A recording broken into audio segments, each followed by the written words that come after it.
Welcome to the Cabral Concept, where board-certified naturopath and integrative health practitioner Dr. Stephen Cabral shares how he was diagnosed at the age of 17 with a life-altering illness and given no hope for recovery. It was only after studying and traveling all over the world did he discover how to combine ancient Ayurvedic healing practices with state-of-the-art naturopathic and functional medicine to fully rebalance the body and re-energize it with life. It's time to discover how to get well, lose weight, and finally feel alive again. And now, here's your host, Dr. Stephen Cabral. Hi everyone, welcome back to the Cabral Concept. I'm Stephen Cabral, board-certified doctor of naturopathy, here today actually with our very first Cabral HouseCall live. We have a few IHPs in from all over the US, which is always great to be able to meet with our integrative health practitioners in person whenever we can.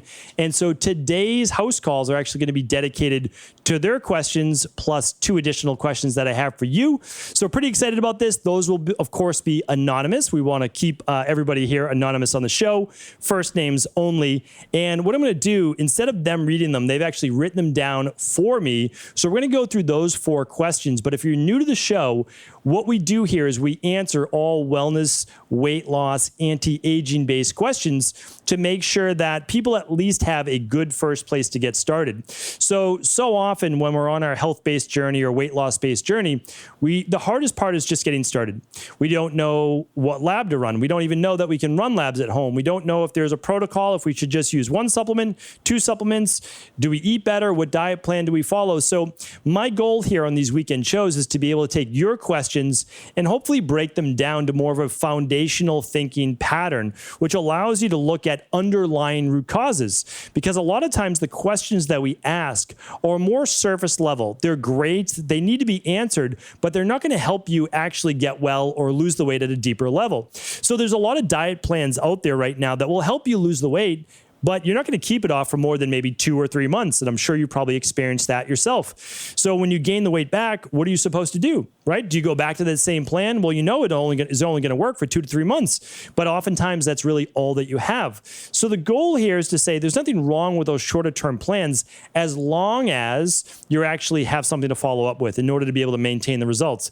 And my opinion is this: there are protocols out there that you can follow that are going to get you short-term results and long-term results as well. That's the safest, that's the healthiest way to do it. And if it takes you just a couple more weeks in order to get those results, it's actually better because you then maintain them for life. So that's what we hope to do here in the show. Again, once again, thank you for joining me. We're going to dive right in now to first our IHP questions and then our community questions as well. So let's get started. First question, and these are shorter, which is always nice, so I can give a longer answer if the questions are a little bit shorter. So the first question, again, we're going to keep these first 4 anonymous.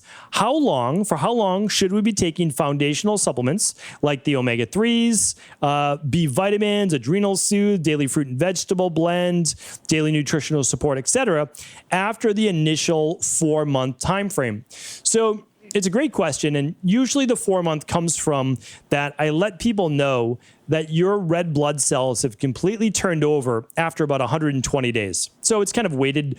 It's closer to 90, but maximum typically 120. Your red blood cells can certainly turn over faster if you're in more of a catabolic state, which isn't a good thing. They can turn over more latently if you're in more of an anabolic state, which is not a good thing either. So between 90 and 120 days is typical. Well, one of the reasons why most of our protocols are 90 to 100 days or 90 to 120 days is because we're looking to replenish much healthier cells after that 3 to 4 month period. And yes, things are rebuilding faster than that as well. And you do get replenished actually in the same day with vitamins and minerals. However, in order to add a storehouse to those, it's honestly, and we can back this up with the lab testing, it's going to take more like 3 to 4 months in order to be able to restore those. So then a lot of people say, well, can I stop the nutritional supplements after that? The only problem I have with that, so the first answer is yes. So you stop pretty much everything except your foundational based products. So what would that be? Well, let's say that you're taking adrenal soothe for higher levels of cortisol. Okay, so you might take 1 at lunch and 2 at dinner. That's pretty standard. The way that you would know if your cortisol levels are lower is you might feel less stressed. You might have an easier time going to bed. You might not be dealing with as fast of an accelerated heart rate. Any level of mood might be improved. So all those are great signs, and that should improve over those 3 to 4 months. But if you're not going to use the adrenal soothe, you also want to make sure that you've done something lifestyle-wise, like meditation, binaural beats, added in walking, because if you haven't done anything lifestyle-wise, it's difficult then to come off the adrenal soothe because the adrenal soothe was giving you the benefit. So the goal of nutritional supplements is to supplement a healthy diet, supplement a healthy lifestyle. When I talk about the de-stress protocol, it's not supplements, it's diet, exercise, stress reduction, toxin removal, rest, emotional balance, supplement protocols, and success mindset. So only 1 out of the 8 parts is supplements. But those supplements are really important in order to keep you balanced, to get you back into balance until the lifestyle parts take over. But eventually you'll relab test or you'll go by symptoms and you'll be able to wean off most of your nutritional supplements. The ones that I recommend staying with are the daily nutritional support or an activated multi.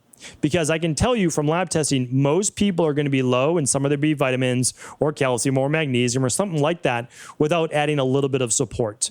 And the reason is, and you can go back to previous podcasts on this, soil degradation over the years. There's just far less minerals than there were 100 years ago in the soil. And again, all of this is obviously science-backed. Omega-3s, unless you are eating a small fish like sardines with the skin, and I just did my own testing on this just a few months ago to test wild salmon. And I found that most people, again, if you're not eating the skin with wild salmon, your omega-3s still aren't going to be a 3 to 1 from omega-6s to omega-3s. So a little bit of wild caught fish oil, or you can use a vegan base, but it's not as potent. You usually have to use a little bit more, is going to keep you at that 3 to 1 ratio. Or sardines, anchovies, mackerel with the skin, 3 to 4 times a week minimum. And then that'll get you there as well. So it kind of depends on your diet. And then, so we have the daily nutritional support, the omega-3s. If you're not eating 7 to 9 servings of fruits and vegetables every day, then add in the daily fruit and vegetable blend. You'll probably want to add a daily probiotic support. It's typically my recommendation. Keep your gut populated so that you don't end up with issues. So that's your foundation right there. I mean, that's daily foundation protocol level 2.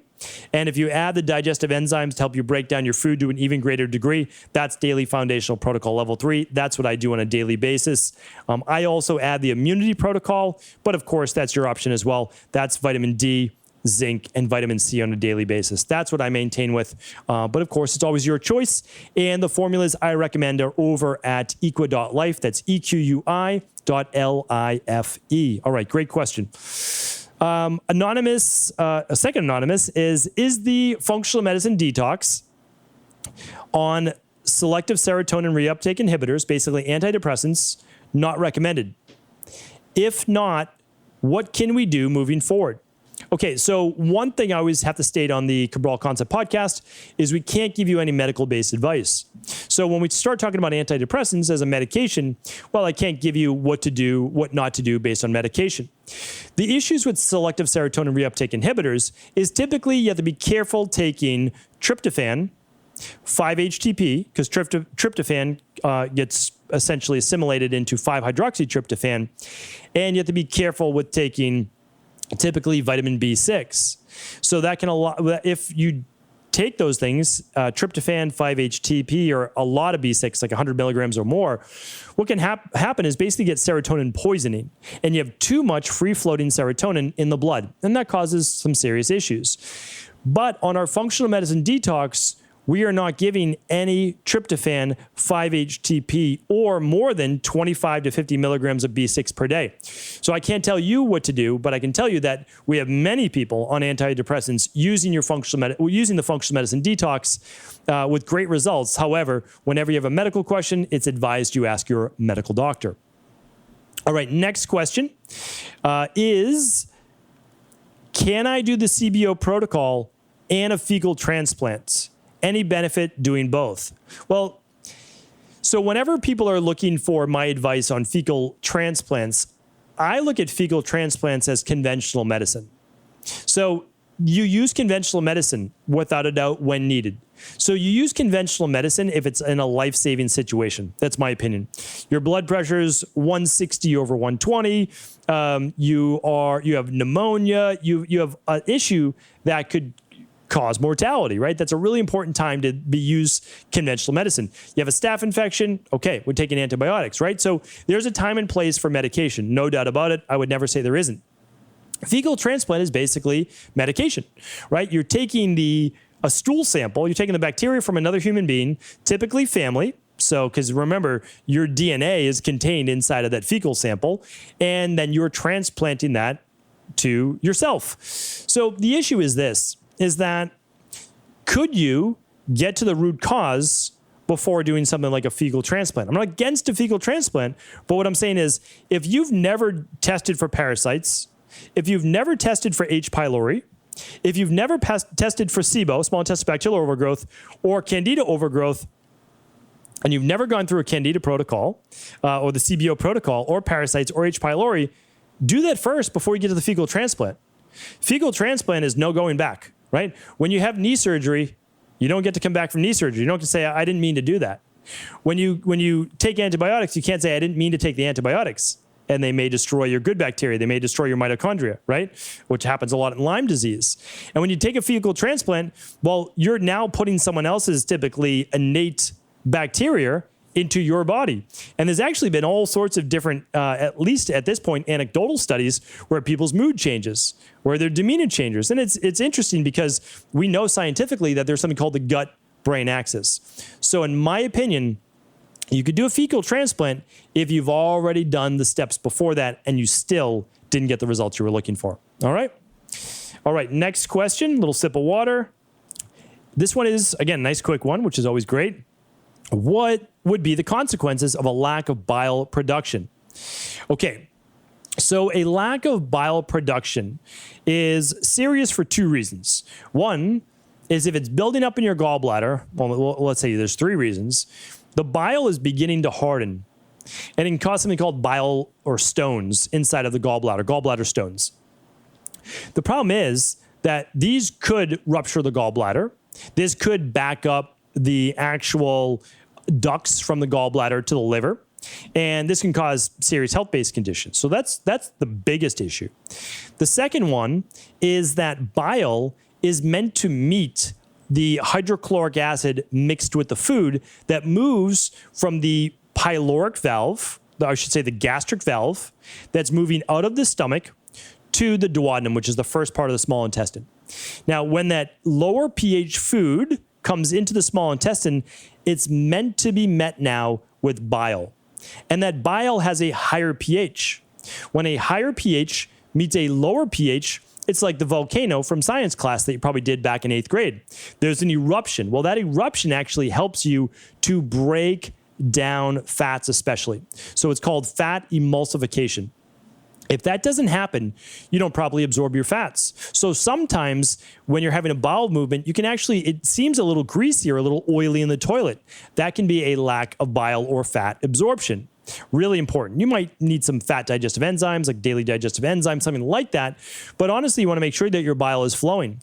It could also cause your stool to be a little lighter and whiter in color. And that's important to look at as well. The last part is this. It could cause loose stool and diarrhea. And that's because if there's a lower pH food substance, bolus coming out of the stomach into the intestines, and there's nothing there to meet it, your body will bring water into the intestines to flush out that heat, essentially, that lower pH, causing loose stool, diarrhea, and certainly a lack of absorption of nutrients and potentially electrolyte imbalance as well.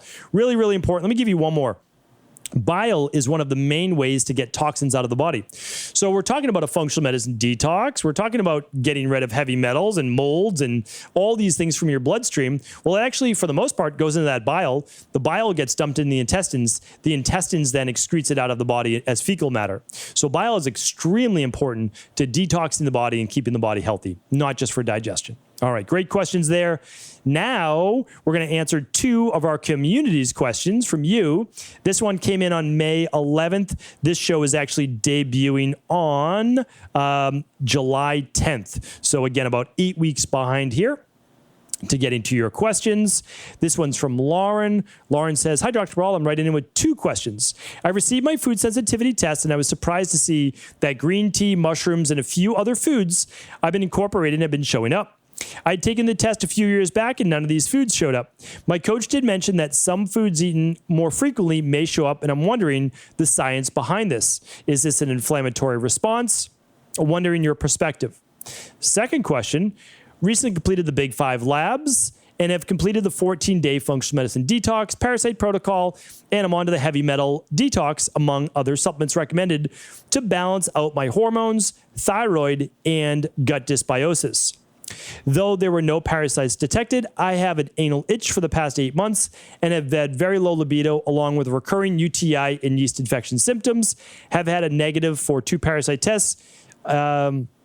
I'm wondering if you have any guidance on what this might be. Thank you. Okay, so let's take these 2 parts. First and foremost, the IgG food sensitivity test is a great lab to look at latent-based response. It's not going to look at digestive issues. It's going to look at what is your immune system targeting as foreign and causing an inflammatory response. Now, a lot of people say, well, this is more based on all the foods that you're eating. And I would say to you and anyone that takes this, and again, this is backed up by science, if that was the case, why doesn't it show all of the foods that you've been eating, right? Why doesn't it show the lettuce? And why doesn't it show fish? And why doesn't it show all the foods you're eating if this is just based on the foods that you're eating? So it's based on the foods that you're eating if your body is looking at it as a foreign antigen. So in this particular case, if I see things like mushrooms and green tea, of course, we're looking at the specific proteins, but I just wondering if this is some type, maybe a mold-based response. Just wondering because mold can certainly grow on tea leaves, as well as mushrooms. I don't know that that's it, but it's certainly something to take into consideration. All right. Now, the second part is this. You did the detox, which is great. So whenever you do a functional medicine detox, it's going to make every protocol work better because you're opening up the liver detox pathways. Now, you did the parasite and you're doing the heavy metal because you think you have symptoms of a parasite. Now, it is possible. However, you mentioned anal itching. Anal itching is a symptom of parasites. However, it's also a symptom of yeast overgrowth. And that is most likely, again, I can't give you obviously a diagnosis. That's not what we're doing. But you have urinary tract infections and yeast infections. 2 things that can absolutely be caused by bacterial overgrowth and yeast overgrowth. So in my opinion, I would be doing the CBO protocol. You can run a Candida metabolic and vitamins test to confirm this, but I would do that CBO protocol followed by the CBO finisher. That would be my recommendation, Lauren. All right. All right. One more question here today on the show. This one is from Paula. Paula is asking, hi, Doc. Hope you and your family are great. What are your thoughts on incense? I love using them, especially when I meditate, but not sure if they are toxic. All right, great question, Paula. Answered this a little bit on the show before. It's kind of like using scented candles. Now, if you're using scented candles or if you're using incense, you want to make sure that it's all natural, that there's no additives added to these things, okay? Because then, like let's say you're using a beeswax candle, all natural candle, no real issues with that, right? Or natural incense. Pick your favorite incense, whatever you're using. What you want to worry about is the smoke. So as I said before, smoke, whether it's from natural beeswax candle, which helps to purify the air, to a small degree, of course, or incense, because you enjoy the scents and you're meditating to it, no issues with these whatsoever. But you want to make sure that the room that you're in is ventilated. At least open a window to make sure that you are not inhaling that smoke. Because believe it or not a big deal, obviously, every once in a while. But if you're doing that every day for your life, you're certainly getting some of that smoke into your lungs. And smoke, in any regard, is considered a carcinogen. So better to be safe than sorry. That's how I look at it. Light the incense, light the candle if you want. Open up the window and, honestly, from there, you pretty much should be good to go and be able to enjoy the incense, enjoy the scent itself, meditating while not breathing in all of that smoke as well. So hopefully that was helpful. Really great questions today. My very first live Cabral HouseCall. Hopefully it was helpful. And of course, if it was, please do feel free to pass it along to anybody else you believe it could serve. Take care and be sure to tune back in tomorrow where we pick back up where we left off. 6 more of our community's questions coming up. Take care. Have an amazing weekend. Really appreciate you tuning into the show today. And as a valued listener, I want to make sure that you know over at Equalife, we are giving away 500 bottles this week of our gluten and dairy support. This is one of our most popular enzymes, especially this time of the year, where you might be eating a little bit extra gluten or a little bit of dairy on those flex meals or cheat meals, and you want an enzyme that's going to help you break down those foods to a greater degree so that you get less or none of the bloating, gas, or distension that might come along with eating those foods.